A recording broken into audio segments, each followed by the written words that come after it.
on our webinar. We're going to just wait about a minute in past the hour to just make sure everybody has a chance to log on and we can admit everybody from the waiting room. So thank you for introducing yourselves and we'll get started in just a minute.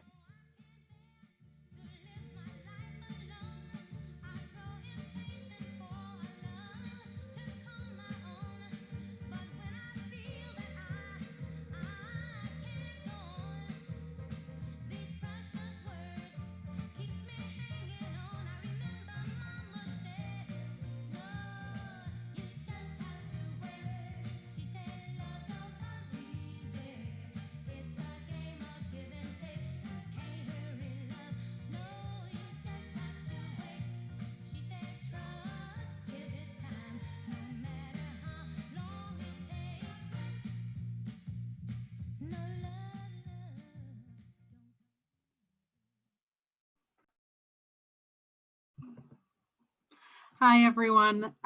Welcome. It's so nice to see everyone today, whether you've been out of school for just a couple of days or whether it's been a month. Welcome to Summer Learning. We're excited to have you with us today for creating conditions to thrive in the math classroom.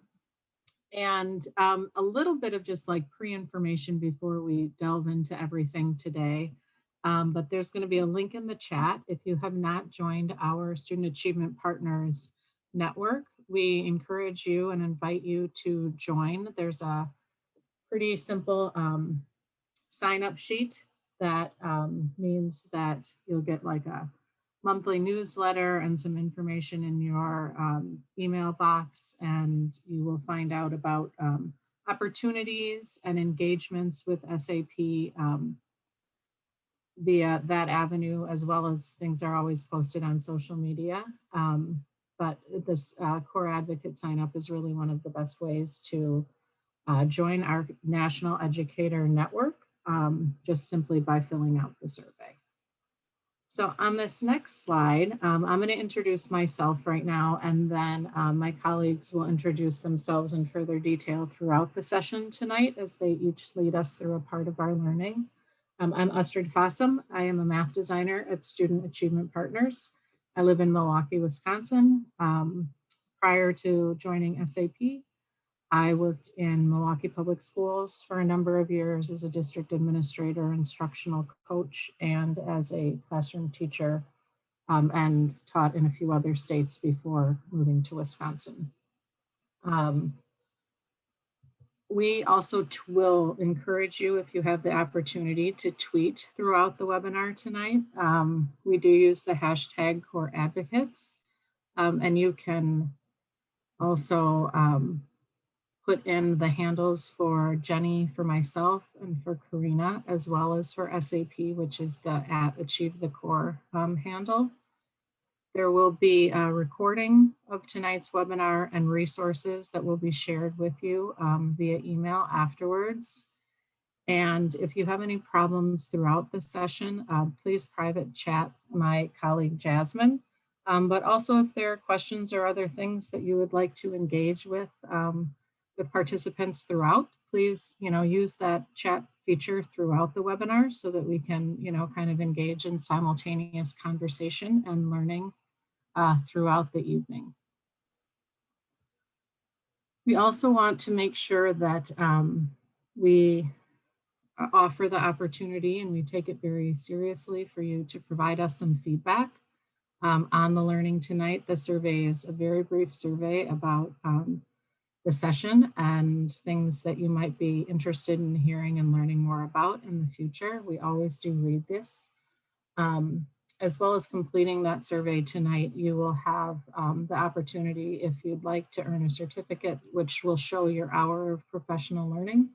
And we will provide that survey link at the end of the webinar tonight.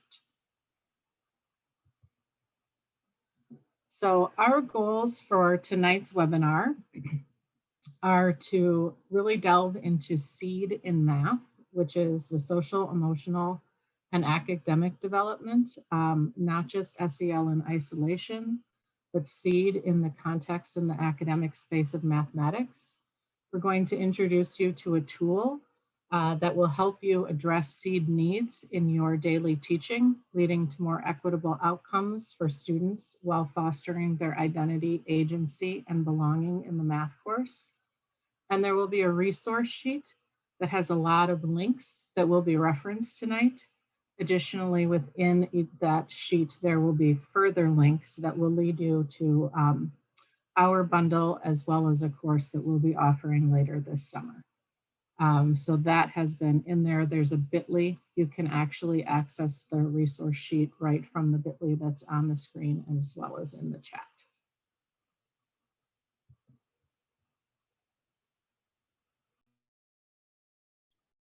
Great. Thank you, Astrid. My name is Jenny Beltramini, and I'm also a designer at Student Achievement Partners.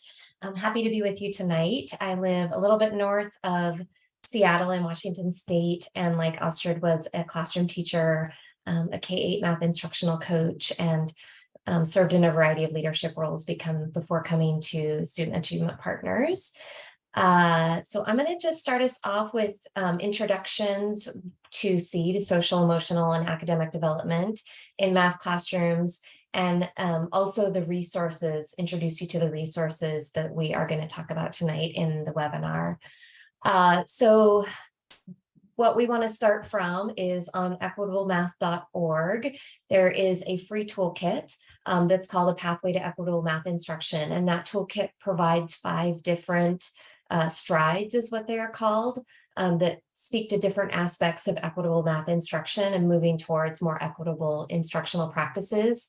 I think it's important to note that this was originally intended to be written for middle school, a middle school grade level audience, but Astrid and Jasmine and I have used a lot of the resources with educators throughout this whole year, the past couple of years actually, and we really think that it is useful to a K-12 audience, and the materials can certainly be used for a K-12 audience or adapted if necessary. So we're going to be in the webinar tonight, and when you hear about us talking about SEED, we're going to be zooming into stride 3, which is called Creating Conditions to Thrive. So stride 3 is really about SEED, and so thinking about in math context, and I was a math teacher, I thought a lot about the math content that I taught, and to some degree thought through like creating a culture in my classroom and the type of place I wanted the classroom to be, but I wasn't as intentional as I could have been when I was teaching about integrating social and emotional learning into my math lessons. And so this stride, or this toolkit or workbook, helps educators prioritize SEED themes within their math lessons, rather than teaching SEL as a separate thing to do in their classroom, separate from math. And so this is really going to be the foundation of what we're going to talk about tonight, is the resources that are part of this workbook. So I know this is a really small page to see. I just put a screenshot there so you could see, but the stride 3, Creating Conditions to Thrive, really focuses in on 4 SEED themes and ways to integrate these 4 SEED themes into math lessons. And you don't have to integrate them all into every single lesson. You can be strategic about which ones you want to integrate in. But the 4 themes are identity, discourse, agency, and belonging.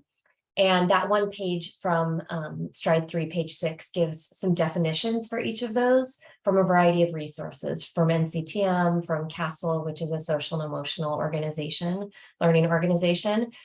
In addition to that, as part of the toolkit, if you go to the main website and download all of the resources, they have developed a guidebook for each of the 4 SEED themes. So those guidebooks go more in depth into each of the 4 SEED themes and what they mean and what they look like in math instruction. So there's just a wealth of resources in the toolkit to learn more about it.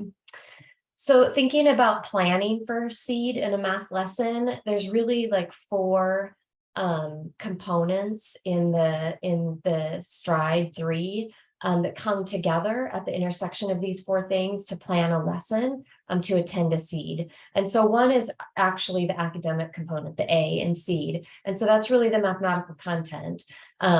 The toolkit itself, or the stride, links to a resource that Student Achievement Partners created called the Priority Instructional Content.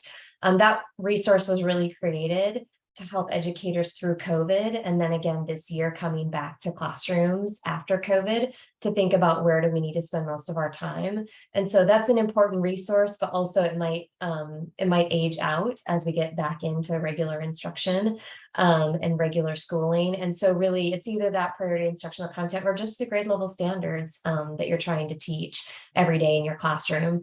The other component is those 4 seed themes and thinking about which one or two of those you're going to focus on in your lesson alongside the mathematical content. And within the Stride 3, they really position those seed themes alongside the standards for mathematical practice. And so I know that the standards for mathematical practice, especially in high quality curricula are often referenced, but they might not be as intentional in teacher planning as they could be. And so thinking about how we can be intentional about really attending to the standards for mathematical practice and thinking about how those offer opportunities to really be intentional about the seed theme that we're working toward. And then finally, not all of our resources that we currently have on the website right now on Achieve the Core for Seed attend to language and language responsiveness or language relevance. But our current projects that we're working on right now and future resources that are going to be developed, we're really going to center multilingual learners. And we'll talk more in just a little bit about why that's important. But thinking about what are the language objectives, whether you have a large number of English learners in your classroom, or maybe you have no students that are designated English learner, but there's probably students who are emerging bilingual or multilingual in your classrooms. And so thinking about ways in which within the math lesson, we can give students language opportunities to speak, listen, read, and write about the content of the math, while also attending to those standards for math practice and seed themes. So really these 4 components are the foundation of planning for a lesson that attends to social and emotional learning in the math classroom. So I'm going to give you a quick example. And as I was reading through all of your introductions at the beginning of the webinar, it made me wish that I would have used a high school or middle school example, because I actually am using a 4th grade example. And then Karina later in the webinar is going to share a 5th grade example. So in hindsight, I should have attended to the high school and middle school audience that we have here. But imagine that this is an example that's from whatever grade level you teach or the grade bands you work with. In this case, these problems that might be part of a lesson that I'm going to teach are multiplication problems, but they're specifically multiplicative comparison problems. And so the content of these problems is really for OA1. Where it's asking students to use the 4 operations with whole numbers to solve problems, and specifically interpret multiplication equation as a comparison. So times as much as kind of is a comparison multiplication problem. So that's the content that I might be focusing on in my lesson.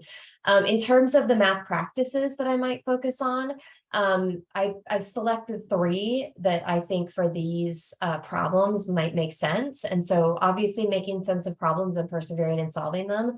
When kids in 4th grade start working with multiplicative comparison problems, there's some sense making that needs to happen with those types of problems.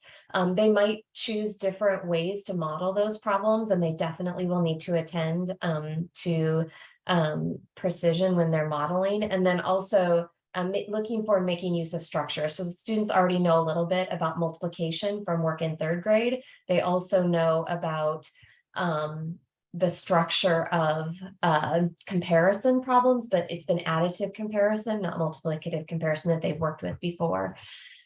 So the question is then, where does the seed or the social and emotional components come in? So we kind of know what the content is. We know what the practices are, the math practices that I might focus on as a teacher. And so on page 9 in the Pathway to Equitable Math Instruction to Stride 3, it has a chart that kind of connects the standards for math practice down one side with the 4 seed themes down on the other across the top. And so I notice that these are the 3 SMPs that I've chosen to focus on. And if I look at the intersections there, I right away noticed that identity is intersected and strongly connected with all 3 of those standards for math practice.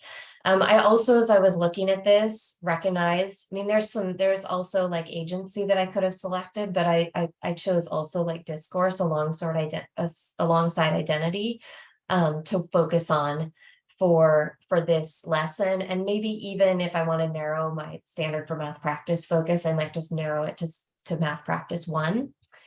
And so in the resource also on pages 16 and 17, it talks more about seed themes and what those look like in practice, like how they might play out in a lesson.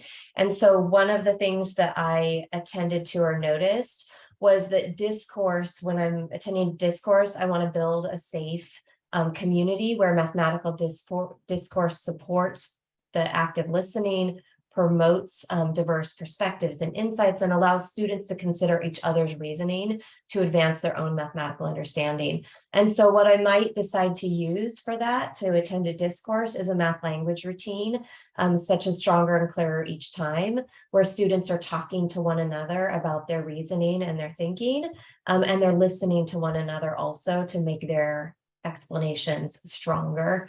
The other one that I pointed out that I marked as being a seed theme that I might focus on in the lesson was identity. So in the resource, it lists identity as positioning students as mathematically competent by encouraging them to construct mathematical arguments and engage in the reasoning of others. So by giving them opportunities to do the deep work of the lesson, we might position them as being mathematically competent and being mathematicians.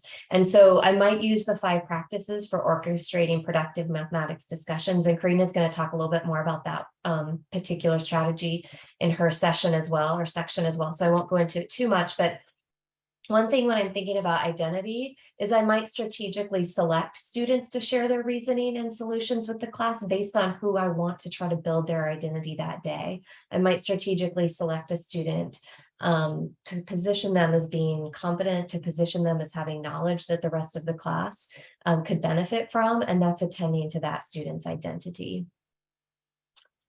So finally, the last component had to do with language and centering multilingual learners. And so one of the questions is, why is our organization centering multilingual learners in this SEED project and the resources that we are developing for SEED?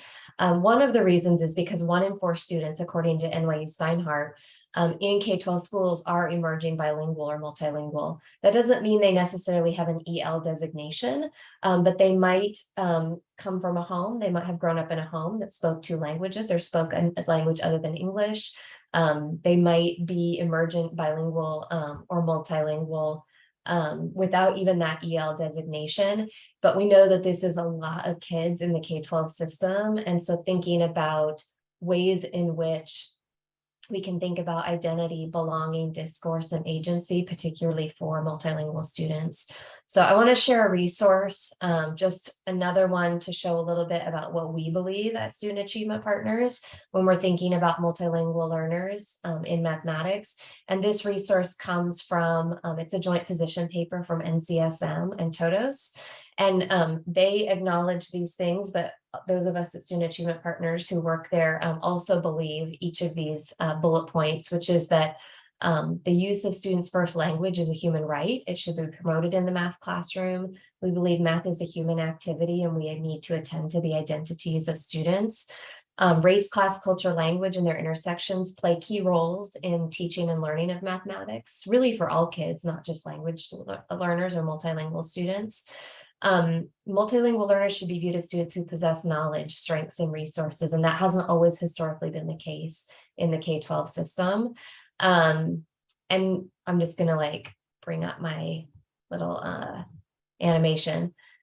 Primarily for this project, we believe that every math teacher is a language teacher, regardless of how many students you have in your classroom who are emergent bilingual. We are teaching language alongside mathematics. And so thinking about the language, the academic language used to formulate and communicate mathematics learning and how we can promote that and help students develop that is really important.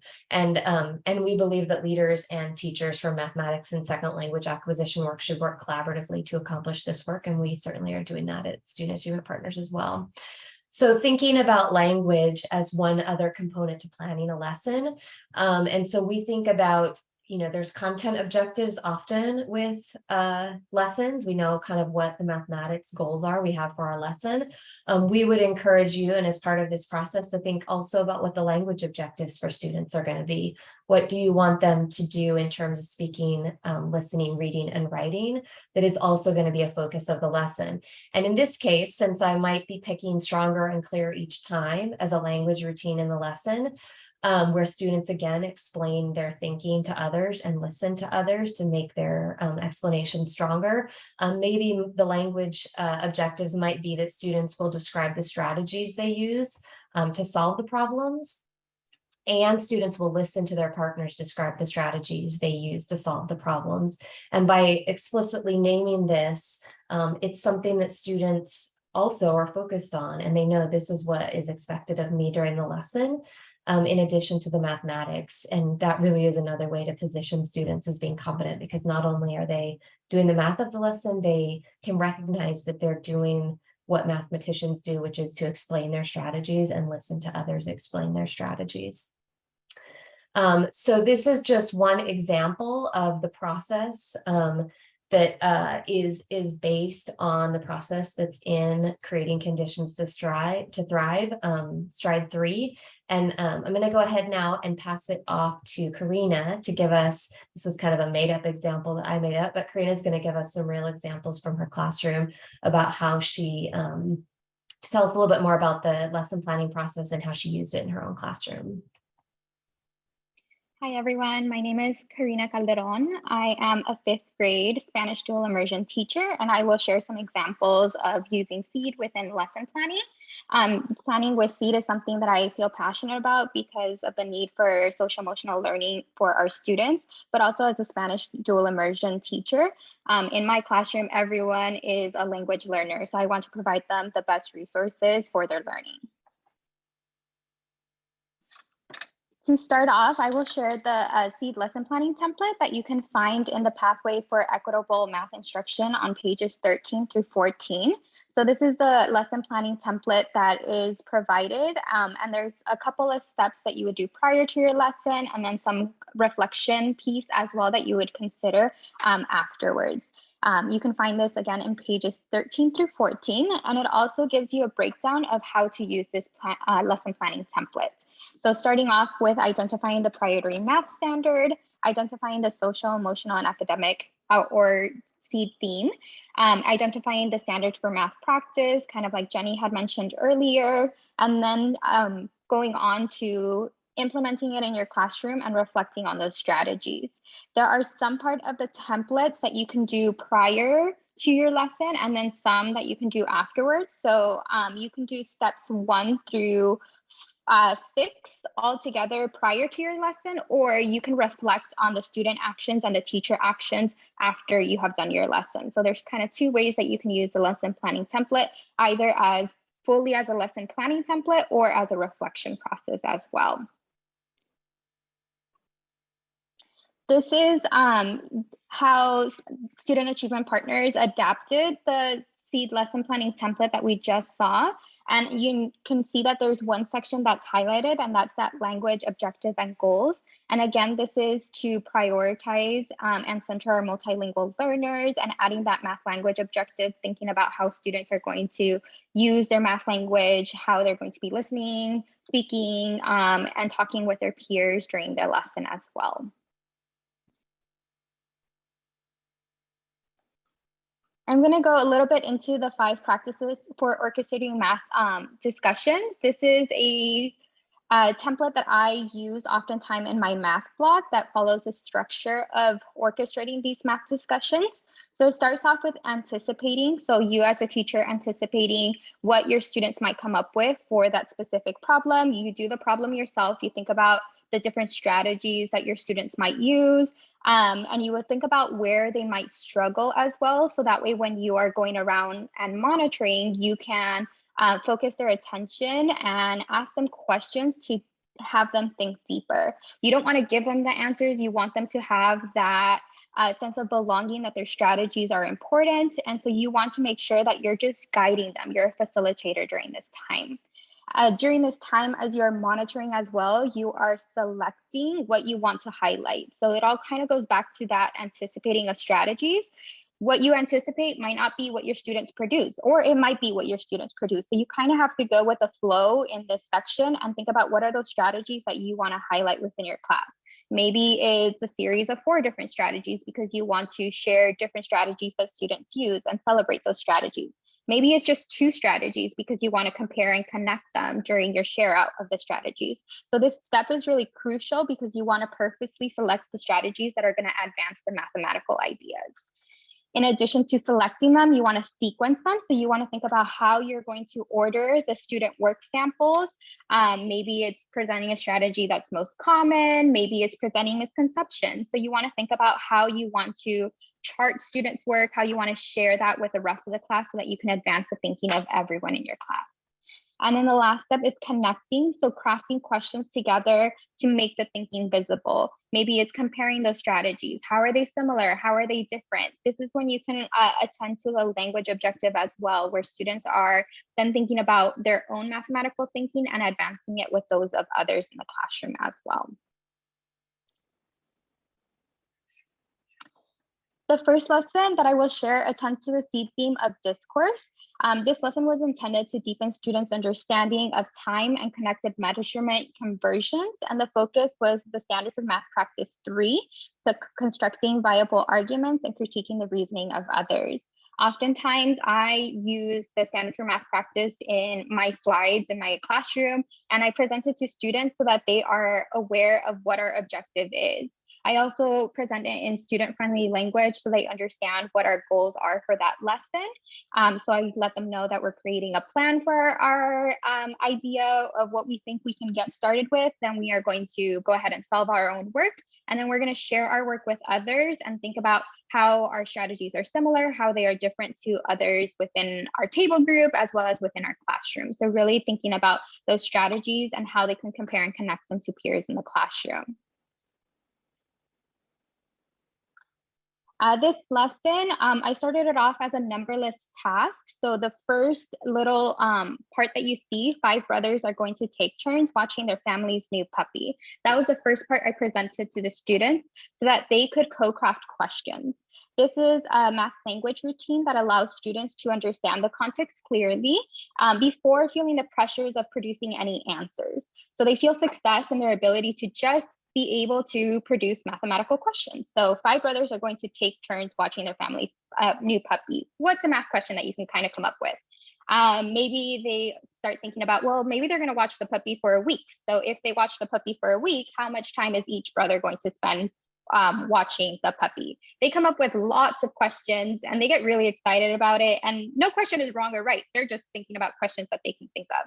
And so this lowers anxiety for all students. Anyone can come up with a question and they can share their ideas with their partner during turn and talk, and then they can also share it with the class. And so we just take a moment to think about questions that we might develop.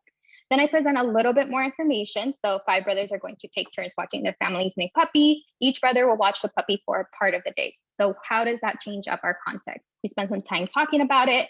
And then again, the same thing, giving a little bit more information each time. So this really supports all students to understand the context clearly before they go off and get started on solving them. Everyone knows what they have to do. And it gives us time to think about, as a class, questions that we might have before getting started. Maybe someone doesn't know how much the time of day is. So we talk about that prior to getting started with our work. So there's different things that we can come up with. This task, I adopted it from Illustrative Math. And if you notice in the task itself, it has students write their answers using only hours, using a whole number of hours and a whole number of minutes, and then lastly, using only minutes. So I chose to scratch off that section because I thought that naturally my students would produce that in their own work, which was really nice because that is exactly what they did. So by taking all those parts off, they were able to solve it in their own way. They felt like they can use any strategy that they wanted to. And then we came back and compared and connected different strategies. So as I did my planning of my lesson, I chose to do the planning all together and think about the teacher actions and the students' actions prior to delivering my lesson. So some of those teacher actions was students participating in choral reading of the numberless task. Students had the time to produce sense making as they were working on their problem solving on their own. I monitored, and students were working, I asked them clarifying questions on what their work might mean. So I thought about these strategies ahead of time. Again, this is something that you can do prior to your lesson, or you can do it after your lesson so that you're reflecting on those teacher practices as well. With my student teacher, I really like doing it as a reflective piece. So I've done both ways because it allows you to think about, well, what were those actions that I actually did within my lesson and how can I improve it next time? So here's a screenshot of the chart of strategies that I selected for the student work as we talked about our strategies whole class. For this problem specifically, I only chose to select 2 strategies. So the first one was a strategy that a student used, and their claim was that each brother would watch the puppy for 4 4/5 of an hour. And so they did their work, and I kind of charted it out as they were speaking in front of the whole class.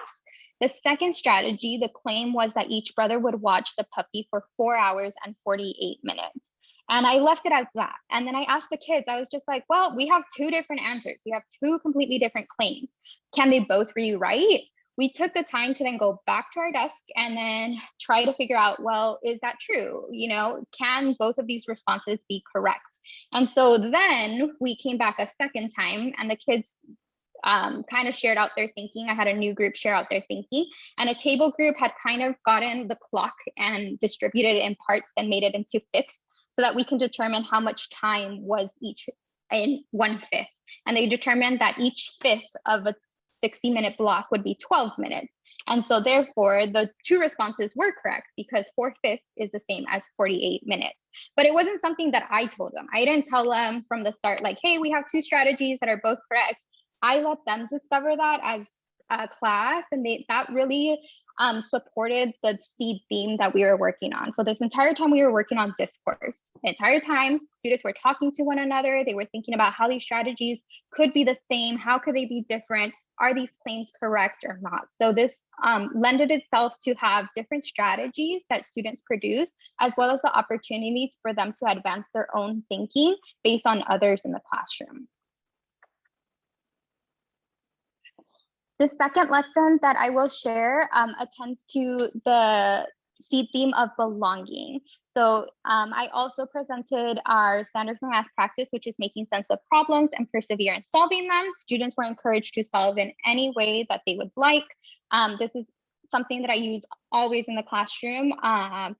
Students know that they can solve in any way that they would like and their strategies are valid. So we're really promoting that sense of belonging.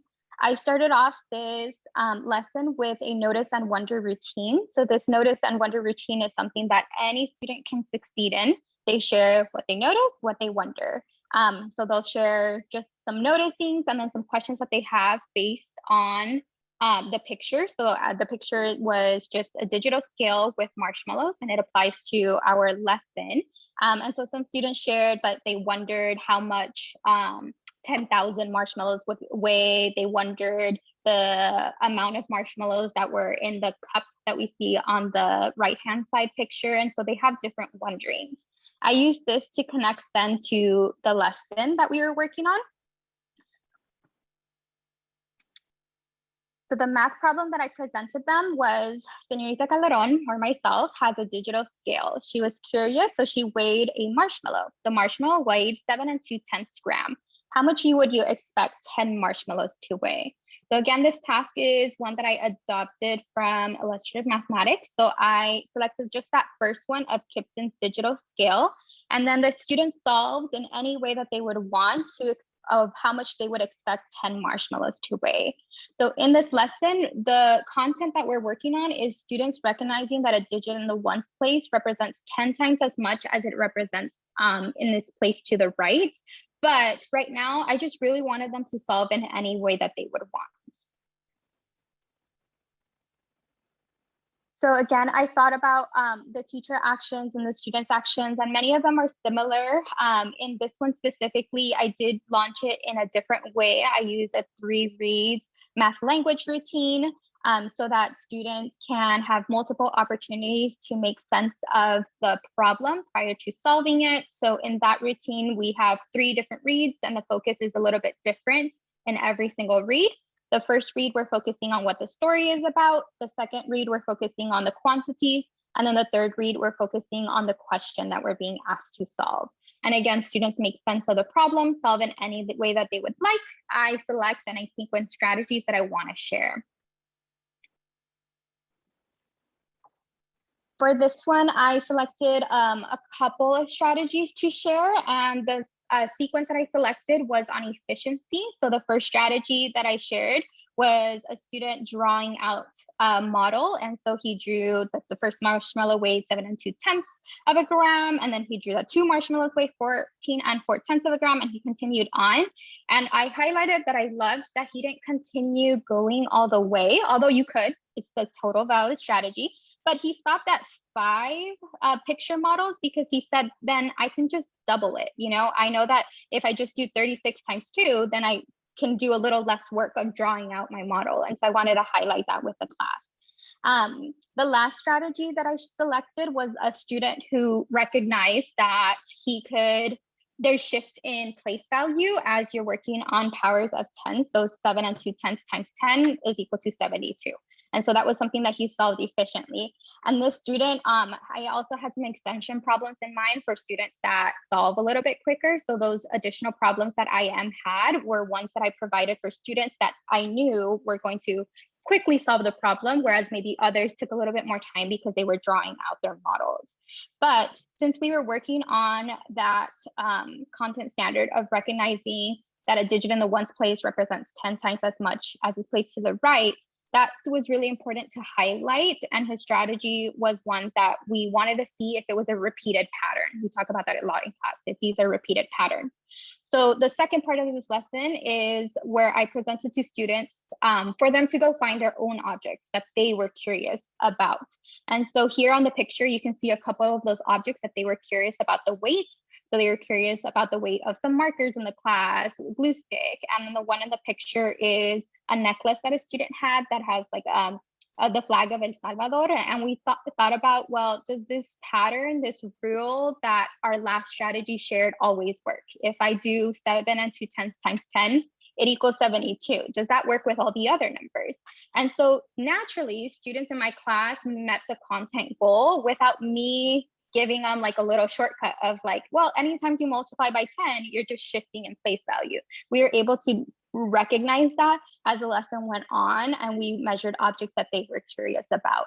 And so that really attended to their belonging because everyone felt like they had a space to share their thinking, share their strategies, and also think about what objects they were curious about weighing. So it all goes back to their sense of belonging.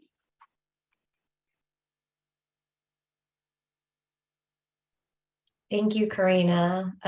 Astrid and I were just private messaging that we want to go to your classroom someday and watch you teach. And I'm sure lots of people on this webinar also are thinking the same thing. So we're super excited because we have some really great resources and additional learning opportunities for you all to help you implement SEED and integrate it into your math lessons. But before we do that, we wanted to give you a little bit of processing time and time to think about what questions you have right now, what you're thinking about how you might use these resources or how they might apply to your job or your role, or maybe even just think about what you would like to do in terms of like digging in deeper to the materials. So we're going to go into some random breakout groups for about 5 minutes. So go ahead when you get there and introduce yourselves to one another. You can again say where you're from and what your role is. And then if you just each do a go around and just sort of share your reflection right now about what you're thinking in terms of what questions do you have, how is this relevant to your role, or what would you like to do to dig in and learn more about SEED. And so I think my colleague Jasmine is going to send you to breakout groups, and we'll come back at 1:45 to share our resources and some additional exciting learning opportunities that we have. How you want to use some of these resources, ideas to begin implementing this stuff, or maybe you have already been implementing this stuff and just ways that you can expand upon that. I know we were kind of chatting and discussing continuing ideas on our end as we were here. So thank you all for joining us this evening. My name is Jasmine Costello. I am a project manager at Student Achievement Partners. I am based in Philadelphia. I taught in the public schools here, most recently taught 4th grade before joining SAP almost exactly a year ago now. So I've been the project manager on this project, and it's been really, really lovely to learn from everyone on this project, and particularly the teachers that we've worked with, Karina being one of them. There's been a group of other teachers that have been amazing as we've had this project going on. So a lot of these resources that I'm going to kind of walk you through and share with you now have been developed by other teachers that have been working to integrate SEED into their math classrooms for the past year plus. So yeah, so the first thing I want to show you, so we have a new-ish web page on Achieve the Core, our website, where all of these resources live. So just kind of want to walk you through what's available on here, and the link to this web page will be put in the chat as well. So yeah, Jenny's going to just show us. So this is what the web page actually looks like if you're not pulling it up yourself already. So you'll learn a little bit more about how we've been developing this project over the course of the year. First, you'll have the opportunity to hear directly from other teachers, including Karina, about their experiences adapting their lessons to highlight each of the 4 SEED themes in various ways. Last fall, we did a series of webinars. We did 3 different webinars around the 3 SEED themes, and teaching about those and running through those that you'll see different teachers featured in as well. So if you want some more in-depth information that goes by theme, so agency, discourse, belonging. Sorry, Catherine, I'll get to your question in just one second. And the answer is yes. So the webinars will really walk, these teachers are walking through the lessons that they created, the strategies they've implemented that hits on each of the 4 SEED themes, and we give a lot more in-depth background. So if you're looking for that, that would be a great place to start. And then we have this bundle of lessons that we are in the process of developing. So this resource bundle will be continued to be built upon. And you'll see we have the template, which is linked to the right, that we have adapted from the equity toolkit. And then the collection of lessons, so examples, so some stuff that's ready for you to pick up and try out in your classroom if you don't want to develop a lesson from scratch. One note I will make about our lesson collection that exists right now is that you'll notice that some of the templates used for some of these lessons differ a bit from the lesson template that we now share. And that difference being there's not a specific language objective or strategies to center multilingual learners or emerging bilinguals in the lesson plan. So when we started out this project, we weren't explicitly doing that, and we recognized that and changed the lesson template to do that. So you may see some lessons that don't include that already exist in the bundle. But now all the lessons that are being developed from here on out do have that explicit inclusion. So I just wanted to name that and highlight that. So the other exciting thing is that we are getting ready to launch a course. So we do these courses sometimes on Teachable, and this will be kind of a much more in-depth learning cohort model around digging into creating these conditions to thrive in the math classrooms, and how do we support students in each of the 4 themes. So the course is currently open for registration. It is set to start on August 1st and run through, you'll have access to it through October 17th. A lot of the teachers we work with plus others have developed a lot of the content for this course. So it's very practical. How can I take something, learn something, and then apply it to my classroom the next day? There will be opportunities to have like on-demand asynchronous learning as well as optional synchronous learning. And if you do attend the optional synchronous learning meetings, for example, you would get additional professional learning, a certificate for that time that's not included in the on-demand content. It's designed for K-12 teachers or educators, coaches as well, right? Different roles, not just classroom teachers. It's about 16 hours of self-paced content, give or take. And then there's also opportunities to register with colleagues if you wanted to register with, you know, a grade band or other colleagues that you work with and kind of work through the course together in a professional learning space. That's optional. And then it's all professional learning. You'll get a professional learning certificate for all of the content. I kind of just gave you a lot of information, and as everyone has this evening. So if you have any questions that you'd like quick answers to, please feel free to, oh yes, and the course is free. Thank you, Jenny. I forgot that the course is free. If you have any questions at all, feel free to put them in the chat. We'll try and answer them, you know, in the next couple minutes, but also don't hesitate to reach out to any of us directly. We'd be happy to answer any questions about this course, Jenny, Astrid, or myself.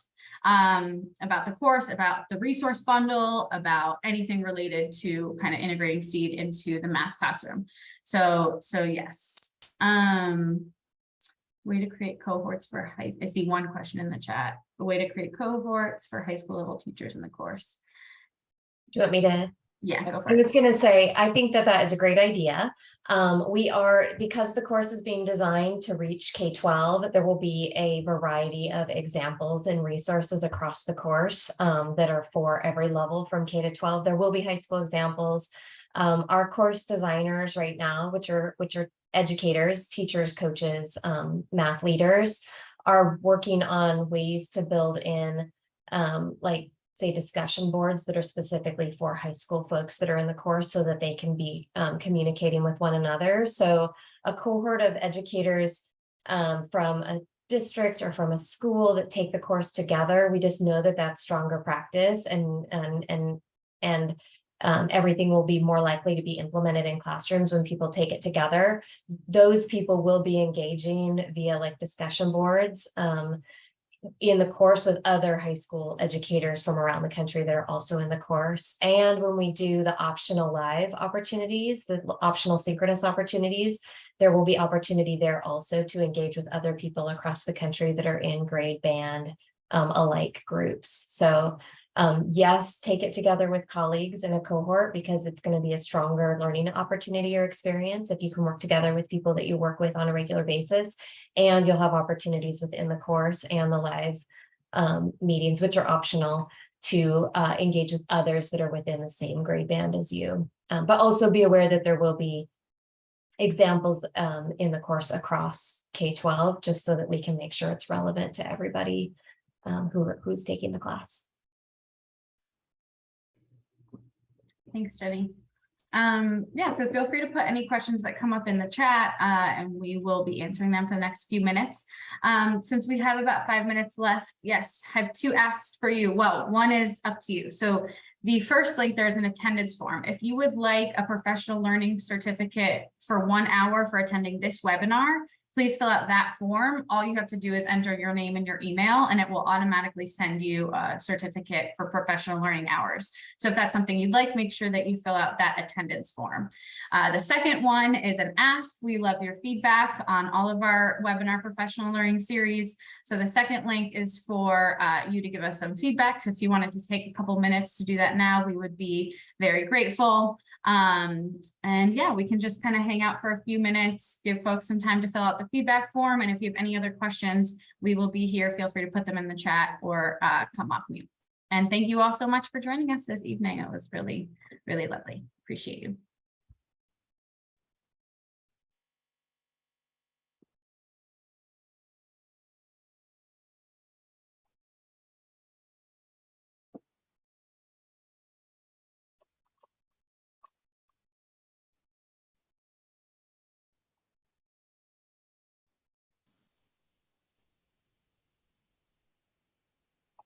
Jasmine, I had a quick question. Yeah.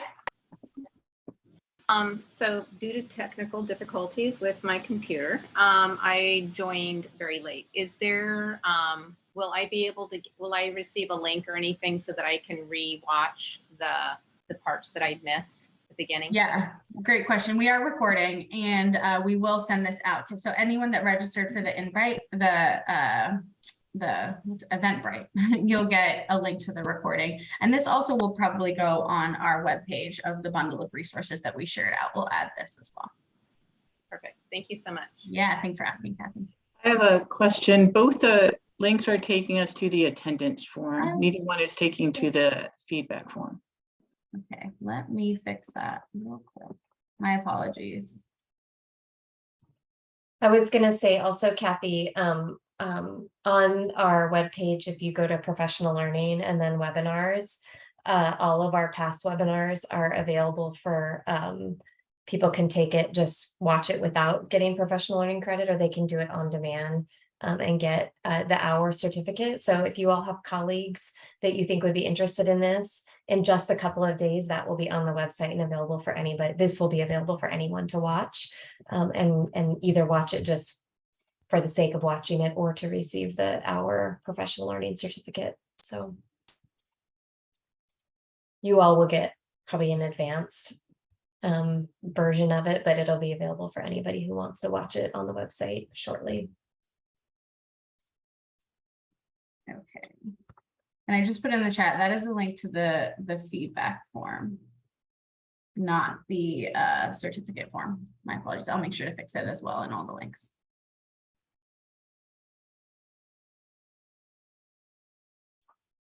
So thank you all for joining this evening. No need to hang on unless you have a question. You can use your last couple of minutes. We just really appreciate you taking time to fill out the feedback form and give us feedback on the webinar this evening. But other than that, enjoy your evenings, enjoy your summer or your last few days if you happen to still be in school. And we appreciate you all being here. So thank you. Thank you. Thank you.